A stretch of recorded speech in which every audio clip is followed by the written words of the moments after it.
Hey guys, welcome to this speed painting video, or I guess the more appropriate title for it would be like a paint and chat, because it's a fairly long video and I'm going to be working on this piece that I actually finished probably about a year ago now. It's a mushroom painting with some characters that I created last year. I'm pretty sure it's last year because there are some clips of me working on this where I have nails that I remember painting for TCAF of last year, TCAF 2021. Wait, 2022. Holy moly. Yeah, so this is like a year old, this drawing, but I kept the footage because I filmed it and I just never really got around to doing an edited video of it, so I thought it would be appropriate to have now as a paint and chat because I'm not gonna have a vlog this week. I am in Montreal, probably coming back at this point, so no vlog this week, just this paint and chat video. So sit back, relax, and kind of work on your own thing while I chat away. I'm going to be answering some questions and some topics that I received in my previous video, which was a vlog slash another paint and chat. So thank you to the people who left me some topics to talk about, some questions to answer. If you hear me pausing and if you hear my mouth clicking, I am looking through the questions that I received. So the first question slash topic I got is from, let's see, Fiona's Imagination. So Fiona's Imagination commented, wouldn't that be the perfect time to maybe make a more elaborate comic or book and then self-publish it after your maternity leave? Or maybe you could make a comic documenting what it's like to have a baby, you know, like a visually documented. Thank you, Fiona, for the question slash topic. So if you haven't watched my previous video, I was just talking about what's next for me in the next few months and in maybe the next year. I was talking about going on maternity leave and like what my thoughts around that were, because at this point I am 6 months into my pregnancy and my due date is it's pretty fast, it's approaching. So I was just kind of talking about what my plans were for that. I was grappling with going on full leave, being really anxious about my financial situation if I do go on full leave, like all the time that I'm gonna be spending. Anyway, so it would actually be a perfect time to make a more elaborate comic or book and then sell and publish it after maternity leave, which is what I was thinking about. Still at this point, I haven't really decided. This video was like 2 days ago, so I haven't really kind of sat down to think about it a bit more. Probably once I come back from this vacation in Montreal is when I will sit down and talk to my boss about my final decision. So I have about 2 weeks to think about what I really want to do, and I'll be with my partner the whole time, so we'll probably talk about it. It's going to be like a really hot topic for the next 2 weeks. I will definitely be documenting some experiences about having a kid or having a baby.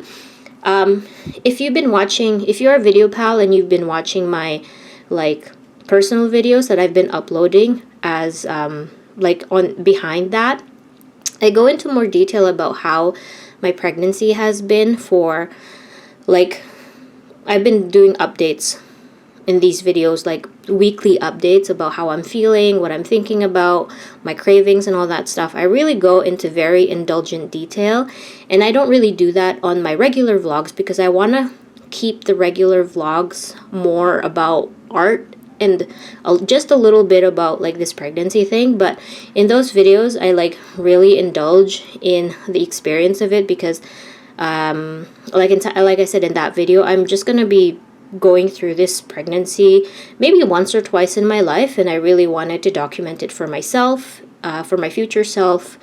So yeah, but I'm probably gonna do it that way. Once I do give birth and I have a kid, I'm not going to be filming the child whatsoever. You might see like one photo maybe on my social media when they're born, because newborns look so different compared to when they, you know, a couple months into their life. So it's just like maybe I'll share one, and then I don't think I'll be sharing anything whatsoever about the kid, just for my comfort level. I share myself online on my social media, like everything about me I share because that's my choice, and I made that choice when I was like 22, maybe even younger. But for my kid. I'm not gonna do that whatsoever. You might see, like, I don't know, his little foot or something like that, but he's gonna be pretty much like how I present my partner. Not there unless, you know, you hear their voice and they allow it to, you know.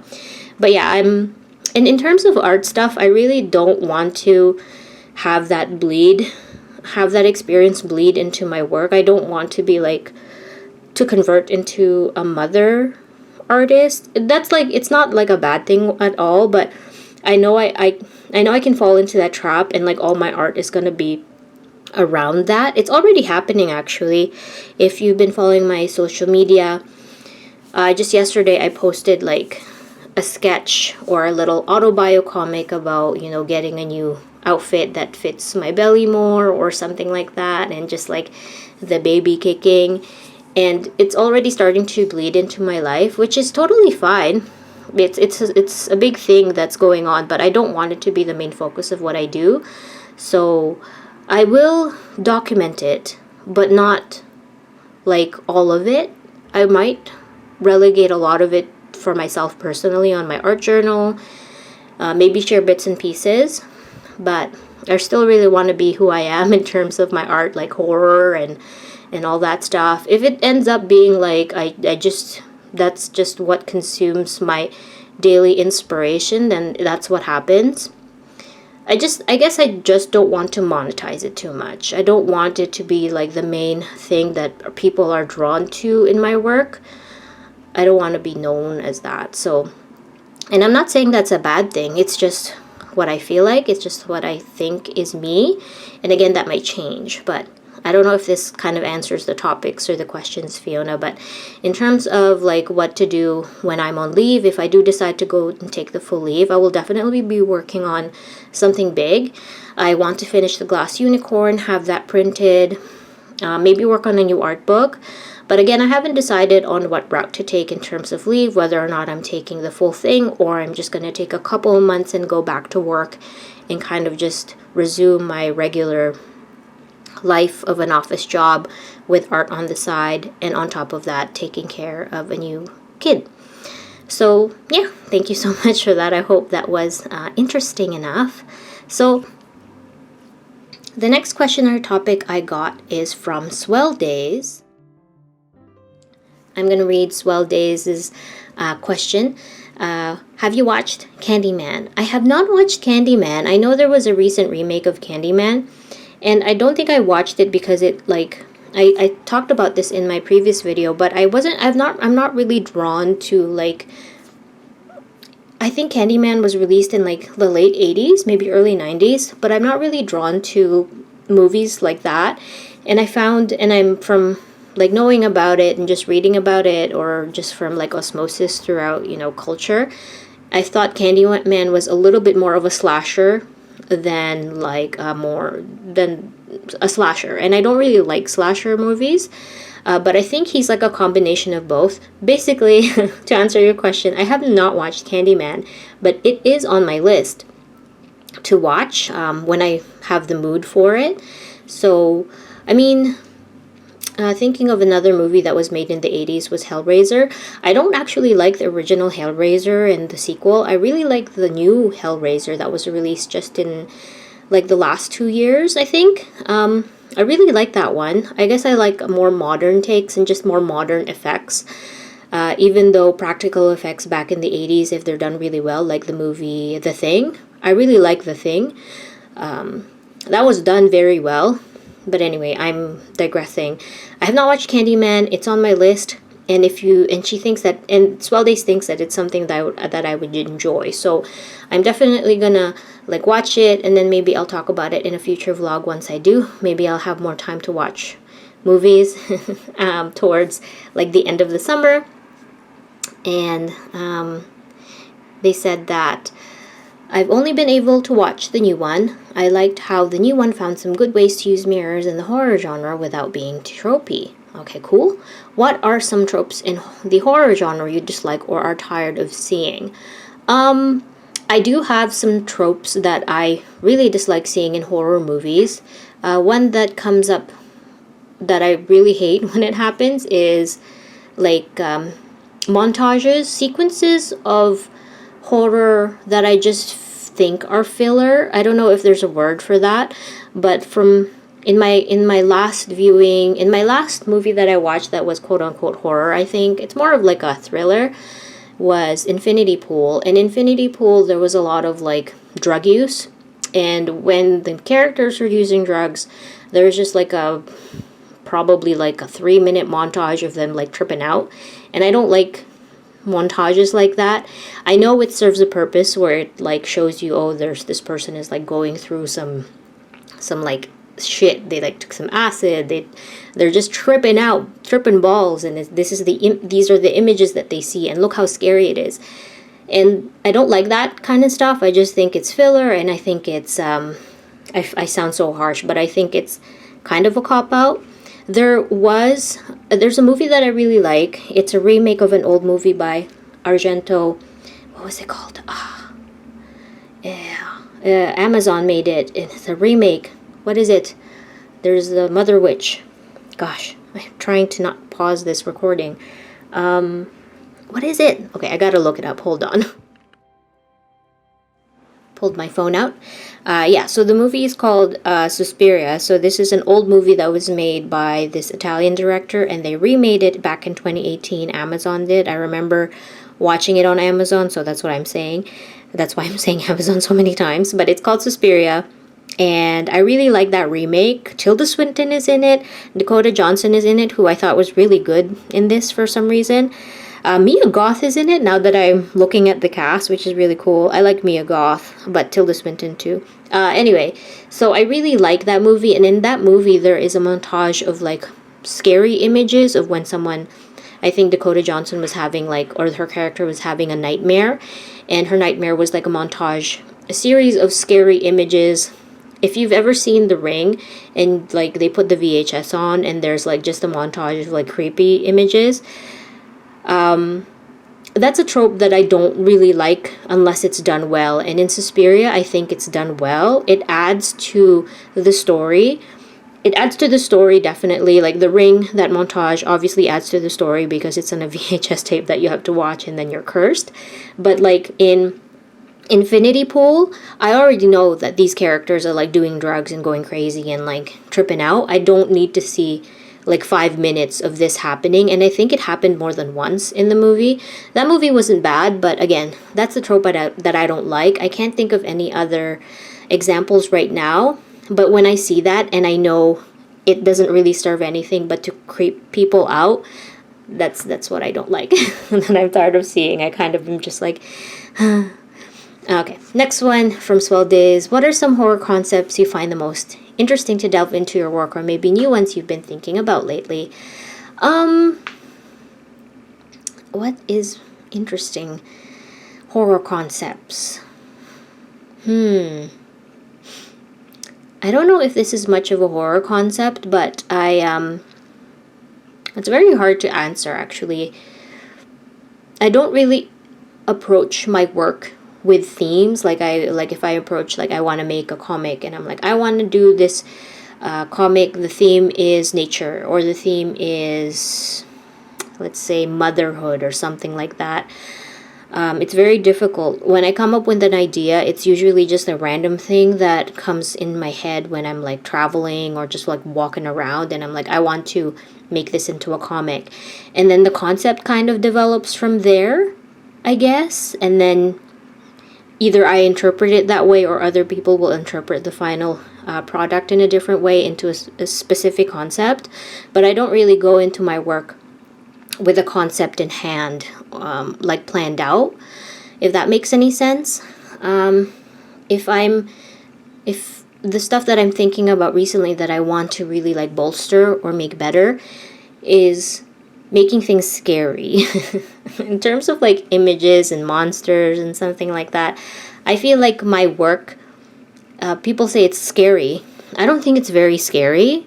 I think the ideas are scary, the concepts that come out are scary, but I don't think I'm very good at creating scary images, and I really want to work on that. I want to create scary faces and scary images in my work. because I don't think that there's enough of that. I do create creepy ideas and I like incorporate them into the images, like I said, but I don't think I create anything scary enough. And I'm trying to work on that. I'm trying to find the time to sit down and work on that stuff. Whenever I like make a scary face or a scary monster in my sketchbook or sketching it out, I just think it looks funny or cringy. So that's what I've been thinking about lately. It's not really a concept, but it's like a practice. I want to practice making scary things, which is kind of counterintuitive because a lot of my work is horror. It focuses on scary stuff. But again, like I don't necessarily think I create scary images, and I want to create scary and disturbing images that stay with you. So yeah, I think it's hard to do that. When I was at TCAF and I was invited to a panel about horror, the moderator asked a question to us artists like, have you ever drawn anything that scared you? And when it was my turn to answer, I said, I wish. I wish I was able to do that. And there was some agreement in the panel. Like people were like, yeah, I wish we could do that too. It's difficult. The artist that comes up who does it really well, obviously, is Junji Ito. If you've seen their work, he's really good at creating really scary images, and there's a lot of horror or manga artists who do that really well as well. And I can't think of the name off the top of my head right now other than Junji Ito, but there's a handful of them who are probably older now, so maybe some of them are deceased, but they're just really good at creating these scary pictures, and I really want to be able to do that. And it's hard to do. If you sit down and try and do it, it's difficult. And this is not part of the question, but it's funny when people are trying, like for Junji Ito, I think they made like a live action or animated version of his stories, and it just doesn't translate well because it's scarier as a still image than it is a moving one. I think it's scarier that way too, even though you can like, it's easier to like look away and close the book and not look at it anymore, but it stays with you. So and that's what I really like in horror movies too. If a director or an art director is able to create something scary and holds you, oh, I just love that. And I just want to be able to do that. I cannot do that. So that's one of my biggest goals in my work right now. Before, it was more creating concepts and like bizarre combinations of things in my characters, but now I really, really want to do scary things. So hopefully I'll be able to sit down and do that. I want to be able to give myself nightmares, pretty much. All right, next question by Swell Days. Do you have a favorite color palette, color scheme that you like to work with in your art or that you gravitate towards? I really like color overall. I just like incorporating color in my work. Lately with my comics, just because it's easy to blend, I do a lot of blues, blacks, and purples. And it's just because that's the I feel like, especially with too much on your plate, it exudes a feeling of sadness and creepiness. Sorry, I'm burping. And so I really like working with that purpley black color palette. In terms of like characters and stuff, I really want to push color. I push color in a lot. But I don't think I necessarily have a favorite scheme that I like to work with. I just like colors. I like wearing colorful things. I like putting it in my art.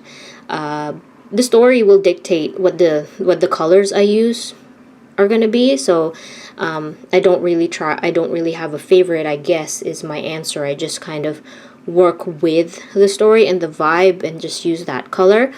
I also don't avoid certain colors or something like that, but yeah, I don't really have one. Next question is, what do you think of vampires and werewolves? Like, do you find them interesting or not really? Not really. I find vampires more interesting than werewolves, but in general, I just don't think they're that interesting. They're really cool mythical creatures, and their history of how they came about in, the consciousness of storytelling and just stuff is interesting. Overall, I don't think monsters are really that interesting to me. I don't really gravitate towards monster stories or anything like that. They don't really scare me. Their idea is more interesting than what they are, if that makes any sense. I don't really use them in my work other than like some short comics and just if I want to convey an idea of like a vampire or a werewolf or something like that. But yeah, I just think they are a nice vessel for stories and stuff. But overall, they're not that interesting to me. I don't know how else to answer the question other than that. I'm trying to think of vampires and werewolves that I like. I really like Blade. I love Blade. Blade is... I never really read the Blade comics, but when I was growing up, my parents had a Blade VHS, the Blade 1 and Blade 2. I think we watched Blade 1 first, and I was like, I really like this. And then my dad got Blade 2 somehow, and I watched it, and I just love Blade. I think he's so cool. He's the coolest vampire ever. Werewolves. Yeah. That's my answer to that. I hope that's good enough. Next one is, how does having a book out there make you feel? It makes me feel really cool and good, and it's really great that I'm able to have that opportunity. I think I've mentioned many times how blessed and lucky I am that I'm able to do that, and I would really love to do more. I would really be so happy if I could publish another book. I don't know how to go about it. Silver Sprocket contacting me and saying they'd like to publish my book was kind of... It came out of nowhere. Having a body of work and a bunch of comics ready to be published was, one of the things that made it easier to get that book out there. But I didn't realize how much opportunity it came with. Like, my book is at the Toronto Library right now. There's 13 copies circulating, and it's on Amazon, and it's also on Indigo, which is a big bookstore chain here in Canada. It's in Indigo, but when we checked, it's only like available online as a digital thing, I think, but they don't actually have it in stores. But it's still on their website, which I think is really cool. It makes me feel really lucky, very happy, and it also makes me inspired to create more, so I can have more of that kind of publishing opportunity that comes, and I hope it does come my way. So yeah, that's how it makes me feel. Thank you so much, Swell Days, for those questions. I hope I answered them well enough. I'm sorry if I sound nasally and if I'm sniffling. I'm trying to avoid doing that while I'm recording this. But alright, next question is from All My Stuff 100, who I know is also Joy. So All My Stuff asks, what are your cravings like? I had to have chocolate chip ice cream and bubble gum in the middle of the night, slept all day last 6 months, and had all 3 of my children on a Monday morning at around 9 a.m. That was funny to me. That's really funny and really cool, actually. It's very predictable, but then you wouldn't know unless you're by the time you're with your second child, you're probably like, oh yeah, the next one is gonna come at 9 a.m. But I talk a little bit more about this in my personal video, but I'll answer it here. I don't think I've really had any strong cravings. In the first trimester, I was going insane trying to like not be nauseous. I was pretty much eating crackers. I don't know if that's a craving, but by the time that nausea went away, I don't think I had any strong cravings, any strange cravings, other than maybe lately I can count this as a craving. I've been really, really into coconut ice cream. So I can't get enough of it. I buy these like Asian ice cream bars called Malona, and they have a coconut flavor. I bought a box of those and I just polished it off in like probably a day. It was so good. I bought a tub of vegan, non-dairy coconut ice cream from the store, and I want to have it again. I just really am so into coconut ice cream. maybe ice cream in general, but I gravitate towards coconut flavor. It's just so refreshing and just tastes so good. So, and a lot of it is also non-dairy, which is really great for me. I heard that some women who are lactose intolerant, when they go through a pregnancy, they become lactose tolerant. I don't want to play with fire, so I have been taking my dairy pills when I do ingest anything dairy, but like coconut ice cream, basically a lot of it is non-dairy, so my cravings have been that. Funnily enough, I don't crave chocolate whatsoever. In my regular life, before I got pregnant, I would crave chocolate every month, like around my period. It was like a really strong craving. I loved chocolate for like probably a week, and I would crave it really hard. Throughout this pregnancy, I don't want chocolate. Like, I will eat it if it's there, and if I feel like, okay, sure, I'll have a chocolate. But it wasn't like before, where I would go out of my way to go through the convenience store and get a Kit Kat. But yeah, I just don't like chocolate. I don't even like chocolate ice cream. I'm not saying like I don't like it. I just don't gravitate towards it like I did before, which is really strange to me. And like, yeah, it's very weird that I don't like chocolate, or I don't like, my body doesn't call out for it. The other thing that I find very strange, maybe it's a craving, maybe it's not. In general, I like more savory stuff than I do sweet stuff. I love coconut ice cream, but that's pretty much that's pretty much it for sweet. I'm more kind of savory. I love chips. So it's really bad. It's a very bad, I do have a very bad diet. And hopefully by the time my pregnancy is over, I can go back into my regular life. Because I've been pretty indulgent with myself for the past few months, and I can trying to enjoy the ride, So anyway, but that's how it's been like. If that answers the question. Thank you so much, all my stuff, for that. Next question or topic is from Artsy Girl Marilyn 6296. Can you do pre-sales and receive the monies before your leave? You can receive gifts, so put up a registry right away. I've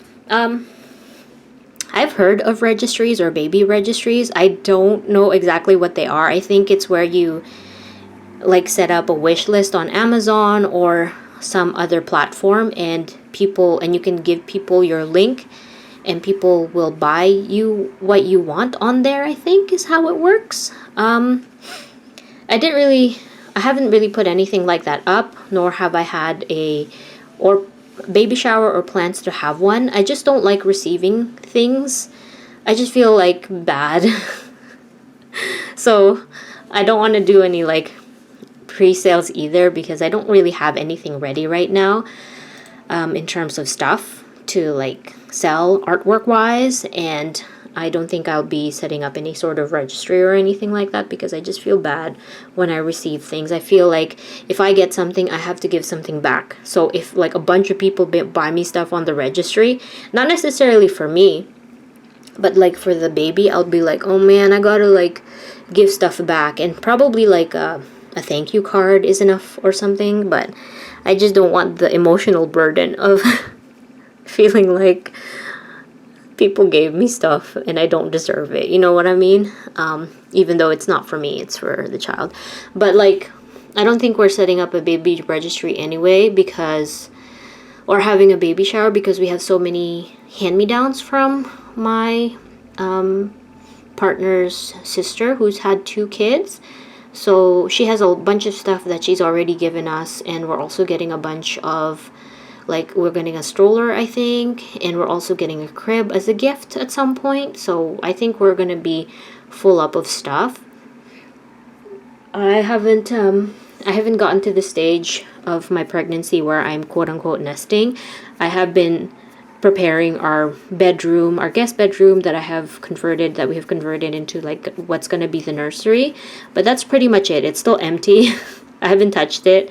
I bought some things that will make it easier for me. I bought a new vacuum. I bought a step stool so I'll be able to like reach and I've been using it a lot because my belly is getting bigger, so I can't reach certain dishes in our cupboards. I have to like, what I used to do is I used to climb the counters, and I'm like, I can't do that anymore. I shouldn't really do that at all. So I stopped that. So I've been using a step stool, stuff like that. Like I know things that I know will make it easier during my pregnancy and afterwards. So yeah, what was the question? Oh yeah, right. Thank you so much, Artsy Girl Marilyn, for that question. And Ashmita Nandi asks or says, Incantation was a really good one, the Taiwanese horror movie from last year, but I'm guessing you've already watched it. Yes, I did already watch Incantation, and I see the second part of your comment. In my last video, I talked about some horror movies that I really enjoyed and what I'm looking forward to. It's funny that you mentioned Incantation was good, because I mentioned in the video that I did not like it. I thought it was funny. But yeah, so I watched Incantation, and you said yes, I'm waiting for something on the level of The Medium as well. Please do recommend us if you happen to find anything close enough in terms of quality. I do actually have one. It's close. It's very different, but it's close in terms of the vibe and like just the feeling. It's a Malaysian movie. Let me look it up right now. I'm on my phone. Movie. So, it's. I think I watched this right after I watched The Medium, and I quite liked it. There were some not weird parts, but parts in the plot that I didn't really get. But it's a Malaysian horror movie called Roh, R-O-H. And it's on Amazon Prime if you want to watch it. I've already seen it. It's so again, it's R-O-H, Roh. I don't know if I'm pronouncing that right, but it has a lot of like Malaysian lore in it. It's very interesting. It's kind of creepy. Well, it's creepy. There are like some scary parts that I didn't understand, but there's enough disturbing imagery there that if you're into that like me, you might enjoy it. So I recommend watching that. It's kind of in the same realm as The Medium, but totally different. So but yeah, there's a lot of curses and stuff going on in this movie, and I think it's a good one. So if you want to watch it, that I recommend pulling that up. It's Roh, R-O-H, and it's on Amazon Prime. It's a Malaysian horror movie. So we're about halfway through this video, and the last question that I got is from Francesca Espinoza 7745. So Francesca asks, they ask, are you able to request the full leave, and then if you want to, end your leave early? I would think it's easier to request the full amount just in case than it is to limit your leave to a few months and then have to ask for an extension. Hope that makes sense. Makes total sense. I could ask for the full leave and just leave early if I decide that I do want to go back. That is definitely an option, but I think I mentioned earlier in this video, I haven't really decided yet. I could take that route. I could take the full leave, or I could just like not take leave at all. Maybe I have to take at least a couple months. But yeah, I haven't really decided yet, and my boss and I just kind of broached the topic, but we haven't sat down to actually like decide and submit paperwork or anything like that. But yeah, by the time I come back from my vacation, I should have a more definite plan and answer for my boss, and my boss will have more of a definite like idea of what he wants, because it's definitely possible that he'd rather find somebody else to work instead of letting me go on maternity leave and like waiting for me to come back. He might decide that I don't think he's going to decide to retire. He might just decide to like let me go. That's totally a possibility. But yeah, I haven't really decided. And if I did take the leave, I would probably take the full thing and then just like be like, I'm done with the leave, I want to get back to work. So that definitely makes a lot of sense, Francesca. That's probably the route I'm gonna take, is just take the full thing. So yeah, so I don't have any other questions. I'm just gonna kind of do the same thing I did last time, where I talked about a couple of horror movies that I can recommend, and then we'll try and find another topic to fit the rest of the video as you are listening. So when I was looking up some movies I just remembered one other movie. So I remembered that Malaysian movie called Bro, like I mentioned, ROH. But I also remember watching this movie that I really enjoyed and nobody really talked about. It's a movie that came out in Netflix, and it's called His House. And I think it's like a UK or London, like British horror movie called His House. And I recommend you guys watch it. It's very good. Nobody really talked about it. It had really beautiful images. Like the idea was really cool because it had like Sudanese, African kind of cultural lore in there, which I thought was really interesting because I've never seen that before. I really like a lot of international horror movies because you learn about these new scary things that are not just like Western stuff and are quite interesting. I wish there was... I'm Filipino, and Philippines has a lot of like horror. We have a lot of, I guess, like horror stories and just like creatures that are supposed to be like, you know, that go bump in the night. But I have not seen a scary Filipino horror. I saw a couple of them, and one of them had like a demon face. You know, not a demon face, but it was just like... That's another trope that I don't like, actually, is like... somebody turns around and their face is scary, and then they like... There's a scary sound that jump scares you, and then that scary person just like zooms into the camera to scare you. It's just a cheap scare. It had that, and I did not like that because I don't like that trope either now that I remember. But yeah, if anybody has any recommendations for actually scary Filipino horror movies, please let me know because I have not heard of one, have not seen one. But yeah, I'm just saying I wanted to recommend that horror movie His House that came out on Netflix, and it's pretty good. I really, really liked it. What else? Yeah, if you have any recommendations for scary Filipino horror movies, I would love to know. When I was a kid, there was this show called Shake, Rattle, and Roll in like Filipino cable that I thought was the scariest thing. Although I don't remember any of the episodes that I watched. I think it was aimed more for like an older audience, so maybe I wasn't allowed to watch it. And there was another one, but I don't remember what it was called. But there were two shows.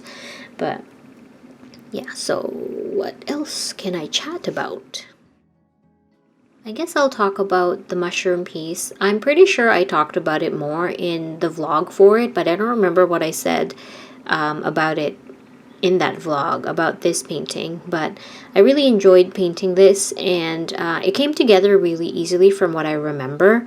I had the character already because this character, the mushroom and the caterpillar, were characters from a sticker set that I created for my patrons or my Squarespace member pals at that time. And so it really came together very easily, and the colors worked out really well. Red and green matched, but not too Christmassy. I enjoyed painting this. I think I finished it in the span of 2 days probably. But yeah, I really like this. It's a very successful print as well. I stopped selling them because my printer broke and I ran out of prints. But people really like this painting. I actually also sold the original back last year, right after I created this piece, because I created this piece right before TCAF. I had that like itch to paint something, and I just put it into my original portfolios, and somebody bought it. I think I sold it for about $100 or $120. I don't remember. It's I guess that price is fairly cheap because the paints that I use for this are student grade. They're not like, you know, what is the best, like, they're not the best watercolors. They're student grade Sakura Koi watercolors, and it's painted on mixed media. So I kind of take that into account when I'm selling my originals.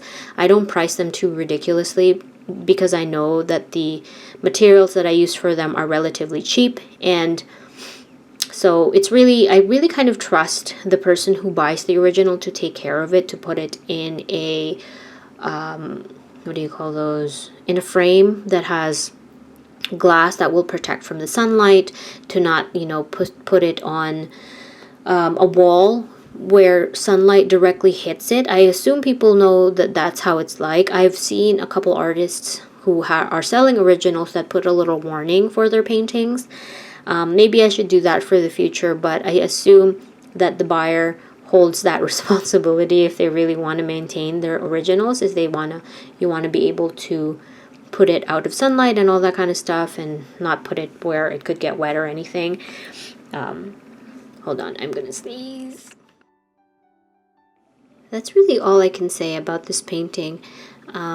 Nothing more to it. If you're curious, I did not plan the color palette whatsoever. I already knew what the characters are gonna look like, the red mushroom head and just green and brown, so there wasn't really much thought into that.